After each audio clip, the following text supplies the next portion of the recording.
Hi friends, ఎలా ఉన్నారు? ఈరోజు నేను మీకు పుదీనా చికెన్ కబాబ్ ఎలా చేయాలో చూపిస్తాను. ముందుగా 1 కిలో చికెన్ తీసుకొని మీడియం సైజ్ ముక్కలుగా కట్ చేసుకొని వాటిని ఒక బౌల్లో తీసుకోండి. పుదీనా చికెన్ కబాబుకు కావలసిన పదార్థాలు: 1 స్పూన్ మిరియాలు, 1 స్పూన్ జీలకర్ర, 1 స్పూన్ ధనియాలు, లైట్గా చెక్క లవంగాలు, 1 కేజీ చికెన్కి 3 లేదా 4 పచ్చిమిరపకాయలు, కొద్దిగా వెల్లుల్లిపాయలు, కొద్దిగా అల్లం, 1 కేజీ చికెన్కి 1 కప్పు పుదీనా, 1 కప్పు పాలకూర, కొంచెం కొత్తిమీర వేసి మెత్తగా మిక్సీకి వేసుకోండి.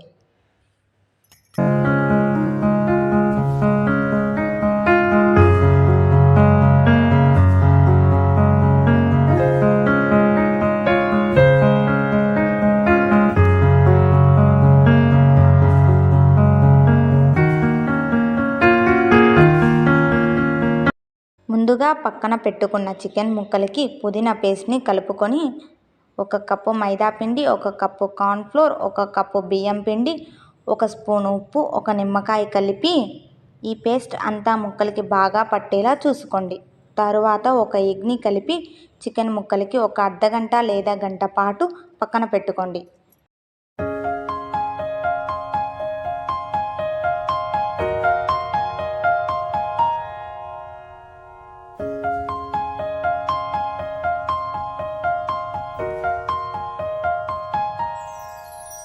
తరువాత స్టవ్ పైన ప్యాన్ పెట్టుకొని నూనె బాగా మరిగిన తర్వాత ఒక్కొక్క చికెన్ ముక్క వేస్తూ వేయించాలి. అలా అన్ని ముక్కలు వేయించిన తర్వాత పక్కకు తీసుకొని మళ్ళీ 2 నిమిషాల తర్వాత సెకండ్ టైం ముక్కల్ని వేయించాలి. ఇలా 2 సార్లు వేయించడం వల్ల మసాలా ముక్కలకి బాగా పడుతుంది, మరి ముక్క బాగా ఉడుకుతుంది. అంతే, నోరూరించే పుదీనా చికెన్ కబాబ్ రెడీ.